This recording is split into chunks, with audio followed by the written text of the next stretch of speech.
bukan mad tabi'i, namanya mad badal. Karena dibaca tipis, dibaca tarkik, karena dia berharokat kasroh. Perhatikan di samping, huruf nun bertasydid, huruf mim bertasydid itu hukumnya gunnah musyaddadah.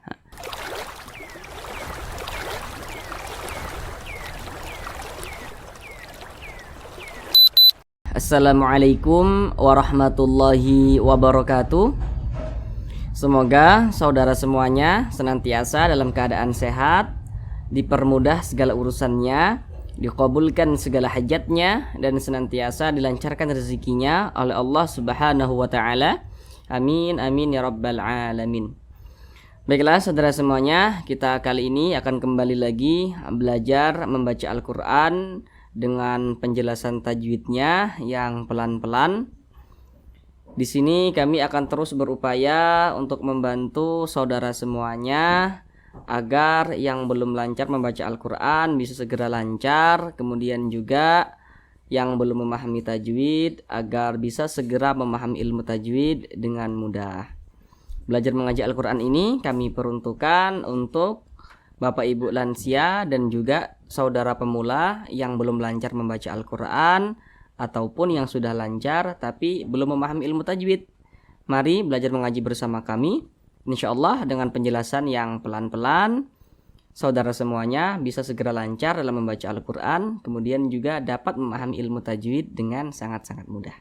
Baik, langsung kita mulai belajar membaca Al-Qur'an dan juga tajwidnya yang kami jelaskan dengan pelan-pelan. Kita kali ini akan belajar membaca Al-Qur'an dengan penjelasan tajwid yang pelan-pelan, yakni pada surah Al-Baqarah ayat 153. Di sini akan kami bacakan terlebih dahulu dengan pelan-pelan. A'udzu billahi minasy syaithanir rajim. Bismillahirrahmanirrahim. Ya ayyuhalladzina amanu ista'inu bis-sabri was-salah. Innallaha ma'as sabirin.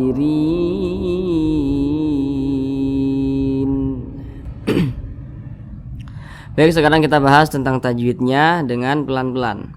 Yang pertama di sini huruf ya dibaca panjang. Perhatikan tanda mat yang di bawah itu yang 1, 2, 3 sampai 4. Perhatikan yang nomor 1.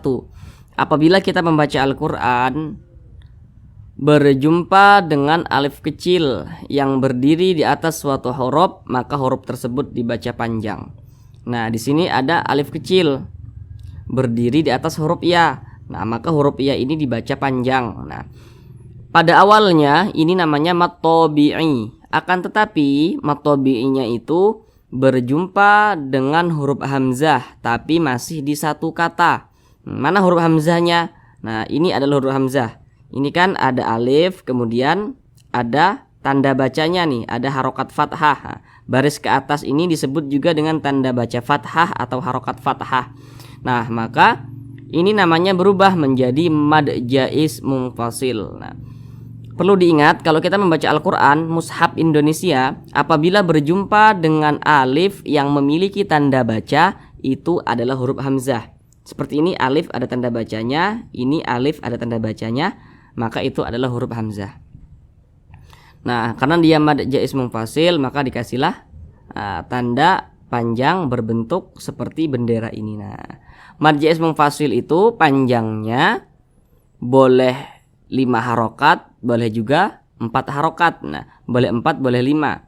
Boleh 4 harokat atau kira-kira 4 ketukan. 1, 2, 3, 4. Boleh juga 5 harokat atau kira-kira 5 ketukan. Ya ayyuhalladzi. Nah, seperti itu. Kemudian supaya tidak bingung, Kalau kita melihat rumus mat tabi'i yang di kotak warna merah, seharusnya kan huruf H dibaca panjang karena di sini ada alif, di sini ada huruf H, kemudian dia berharokat fathah. Kalau melihat rumus yang di kotak mat tabi'i warna merah, seharusnya dibaca panjang huruf H. Akan tetapi tanda panjang pada huruf H ini dia gugur, tidak dibaca panjang karena di depannya ada huruf yang bertasydid. Nah, ini namanya alif lam syamsiyah. Nah, ini ada huruf yang bertasydid. Jadi tanda panjang itu bisa saja gugur kalau di depannya itu ada huruf yang bertasydid atau di depannya itu ada huruf yang sukun, walaupun tidak semua, tapi kebanyakan dia bakalan gugur. Nah, seperti itu cara mudahnya. Kemudian di sini dibaca panjang. Nah, perhatikan rumus mat tabi'i yang di kotak warna hijau yang di samping. Apabila kita membaca Al-Quran berjumpa dengan huruf ya, ini huruf ya sukun. Apabila kita membaca Al-Quran berjumpa dengan huruf ya sukun, kemudian apabila huruf yang posisinya tepat berada di belakang huruf ya sukun, apabila dia berharokat kasrah, maka huruf tersebut dibaca panjang. Ini ada huruf ya sukun, di belakangnya ada huruf yang berharokat kasroh, maka huruf yang berharokat kasroh yang posisinya itu tepat berada di belakang huruf ya sukun dibaca panjang. Tanda baca baris ke bawah ini disebut juga dengan tanda baca kasroh atau harokat kasroh. Kalau ke atas ini tadi kan fathah, kalau ke bawah dia kasroh namanya. Ini dibaca panjang, panjangnya itu 2 harokat atau kira-kira 2 ketukan. Mat tabi'i namanya. Ya ayyuhalladzina dibaca panjang. Nah, perhatikan lagi tanda mad atau tanda panjang yang 1 sampai 4. Perhatikan yang nomor 1. Apabila kita membaca Al-Quran berjumpa dengan alif kecil yang berdiri di atas suatu huruf, maka huruf tersebut dibaca panjang. Nah, ini A dibaca panjang nih karena di atasnya ada alif kecil. Nah, ini namanya mad badal, bukan mat tabi'i, namanya mad badal. Karena ada huruf hamzah yang dibaca panjang atau ada huruf hamzah yang dipanjangkan. Nah, jadi kalau kita membaca Al-Qur'an berjumpa dengan huruf hamzah yang dibaca panjang, itu namanya mad badal. Panjangnya itu sama dengan mat tabi'i, panjangnya itu 2 harokat atau kira-kira 2 ketukan. Manusta'i dibaca panjang. Nah, perhatikan lagi rumus mat tabi'i yang di kotak warna hijau yang di samping. Apabila kita membaca Al-Qur'an berjumpa dengan huruf ya sukun, kemudian apabila huruf yang posisinya tepat berada di belakang huruf ya sukun, apabila dia memiliki tanda baca kasroh atau harokat kasroh, maka huruf tersebut dibaca panjang. Ini ada huruf ya sukun. Di belakang huruf ya sukun ada huruf yang memiliki tanda baca kasroh atau tanda baca baris ke bawah ini. Maka huruf yang posisinya tepat berada di belakang huruf ya sukun, apabila dia memiliki tanda baca kasroh, maka huruf tersebut dibaca panjang. Maka huruf ain dibaca panjang. Mat tabi'i panjangnya 2 harokat atau kira-kira 2 ketukan. Itu ta'i. Nu dibaca panjang. Sekarang perhatikan rumus mat tabi'i yang di kotak warna kuning yang di tengah. Apabila kita membaca Al-Qur'an berjumpa dengan huruf wa sukun. Ini huruf wa sukun. Kemudian apabila huruf yang posisinya tepat berada di belakang huruf wa sukun, apabila huruf tersebut berharokat dhammah, maka huruf tersebut dibaca panjang. Nah, maka ini ada huruf wa sukun, di belakangnya ada huruf yang berharokat dhammah. Maka huruf yang berharokat dhammah yang posisinya tepat berada di belakang huruf wa sukun, dia dibaca panjang. Maka huruf nun ini dibaca panjang. Mat tabi'i panjangnya 2 harokat atau kira-kira 2 ketukan. Ta'i nu. Kalau misalkan huruf ya sukun, pasangannya harokat kasroh. Kalau huruf wa sukun, pasangannya harokat dhammah, seperti itu. Kemudian di sini ada huruf ba sukun. Perhatikan di samping. Huruf qalqalah itu ada 5. Salah satunya huruf ba. Apabila dia sukun atau sebab disukunkan, maka cara bacanya itu dipantulkan. Ini huruf ba, kemudian dia sukun nih, tanda sukun itu seperti ini atau tanda mati. Nah, maka huruf ba ini cara bacanya itu dipantulkan dan dia tergolong kepada qalqalah sugra atau qalqalah kecil karena berada di tengah kalimat, nah, atau di tengah bacaan seperti itu. Bisabri wassalah, mantul. Sob seperti itu. Bisabri wassalah. Kemudian huruf ro dibaca tipis, dibaca tarkik karena dia berharokat kasroh. Bisabri wassalah, tipis ya. Nah, kemudian la dibaca panjang. Nah, perhatikan lagi tanda mad atau tanda panjang yang 1 sampai 4. Perhatikan yang nomor 1.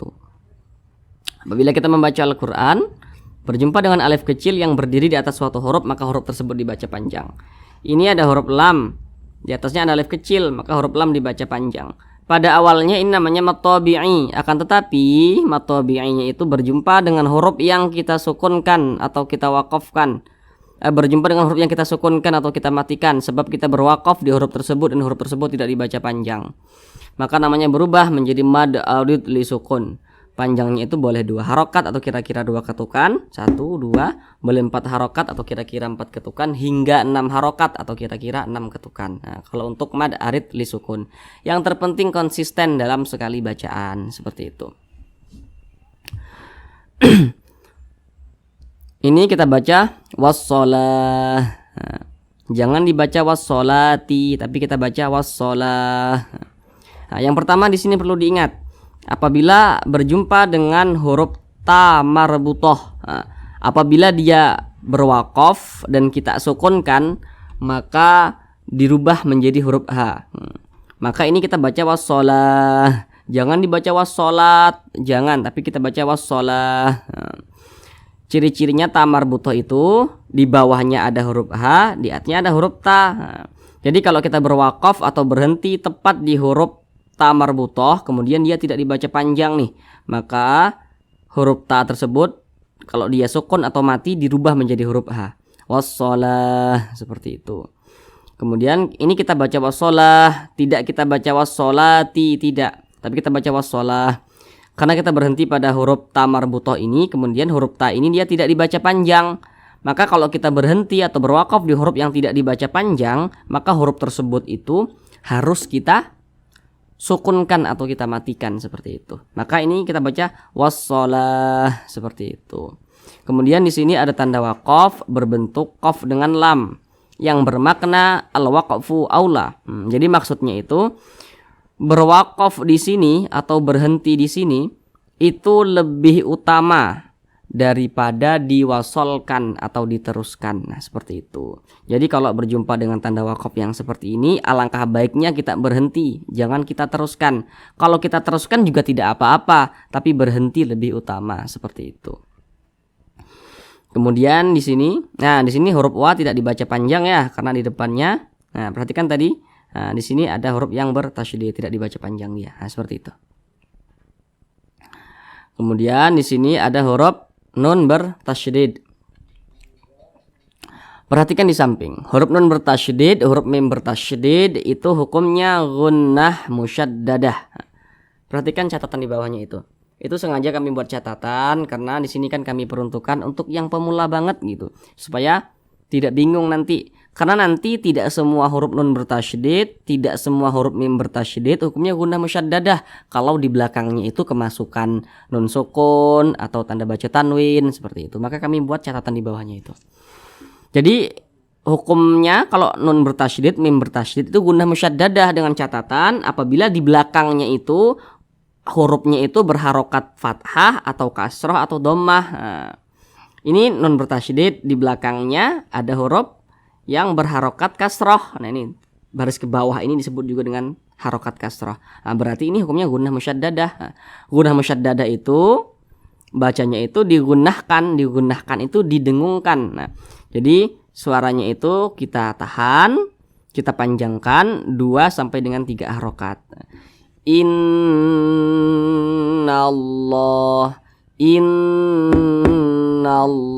seperti itu. Kemudian kalimat Allah dibaca panjang. Nah, perhatikan lagi tanda mad yang di bawah itu, yang 1 sampai 4. Perhatikan lagi yang nomor 1. Apabila kita membaca Al-Qur'an berjumpa dengan alif kecil yang berdiri di atas suatu huruf, maka huruf tersebut dibaca panjang. Ini ada kalimat Allah, di atasnya ada alif kecil. Nah, maka kalimat Allah ini dibaca panjang. Mad tabi'i panjangnya 2 harokat atau kira-kira 2 ketukan. Innallaha ma'as sabirin. Nah, kemudian huruf shad dibaca panjang. Nah, perhatikan lagi tanda mad yang di nomor 1 tuh, yang 1, 2 sampai 4. Perhatikan yang nomor 1. Apabila kita membaca Al-Quran berjumpa dengan alif kecil yang berdiri di atas suatu huruf, maka huruf tersebut dibaca panjang. Maka huruf shad dibaca panjang karena ada alif kecil yang berdiri di atas huruf shad. Mad tabi'i panjangnya 2 harokat atau kira-kira 2 ketukan. Innallaha ma'as sabirin. Ra dibaca tipis, dibaca tarkik karena dia berharokat kasroh. Kemudian ra juga dibaca panjang. Perhatikan lagi rumus mad tabi'i yang di kotak warna hijau. Apabila kita membaca Al-Qur'an berjumpa dengan huruf ya sukun, kemudian apabila huruf yang posisinya tepat berada di belakang huruf ya sukun, apabila dia berharokat kasroh, maka huruf tersebut dibaca panjang. Ini ada huruf ya sukun, ini huruf ya tanda sukun tuh seperti ini. Di belakangnya ada huruf yang berharokat kasroh atau memiliki tanda baca kasroh. Nah, tanda baca kasroh itu seperti ini, baris ke bawah ini tanda baca kasroh namanya. Maka kalau kita membaca Al-Quran berjumpa dengan ya sukun, di belakangnya ada huruf yang bertanda baca kasroh seperti ini, maka huruf tersebut dibaca panjang. Huruf yang posisinya itu tepat berada di belakang huruf ya sukun. Pada awalnya namanya mad tabi'i, akan tetapi mad tabi'inya itu berjumpa dengan huruf yang kita sukunkan atau kita matikan sebab kita berwakaf di huruf tersebut, dan huruf tersebut tidak dibaca panjang. Maka namanya berubah menjadi mad arid li sukun. Panjangnya boleh 2 harokat, boleh 4 harokat, boleh juga 6 harokat. Yang terpenting konsisten dalam sekali bacaan. Maksudnya konsisten itu bagaimana? Kalau di atas ini tadi, ini kan tadi sudah kita bahas. Di atas ini namanya mad arid li sukun. Kalau di sini tadi dibaca 2 harokat, maka di bawah juga harus dibaca 2 harokat. Kalau di atas dibaca 4, maka di bawah juga harus dibaca 4. Jadi harus konsisten seperti itu. Kemudian huruf nun kita sukunkan atau kita matikan. Jadi kita baca sobirin, jangan sobirina, jangan, tapi sobirin seperti itu. Huruf nun kita sukunkan sebab kita berhenti atau berwakaf di huruf nun, dan huruf nun tidak dibaca panjang. Jadi kalau kita membaca Al-Quran, apabila kita berwakaf atau berhenti tepat di huruf yang tidak dibaca panjang, maka huruf tersebut harus kita sukunkan atau harus kita matikan seperti itu. Maka dibaca sobirin seperti itu. Sekarang kita baca bersama-sama, kita ulang dari awal. Ya ayyuhalladzina amanu sta'inu bis-sabri was-salah. Innallaha ma'as sabirin. Sadaqallahul azim. Terima kasih saudara semuanya. Kalau misalkan ada yang masih belum dipahami atau masih ngeganjal di dalam hati, jangan sungkan-sungkan ya, silakan komen saja di bawah. Insyaallah kita akan jawab setiap komentar daripada saudara semuanya. Karena di sini niatan kami ingin saudara semuanya itu yang belum lancar kemudian memiliki niatan untuk memperbaiki bacaan Al-Qur'annya bisa segera lancar, bisa segera memahami ilmu tajwid seperti itu. Terima kasih. Assalamualaikum warahmatullahi wabarakatuh.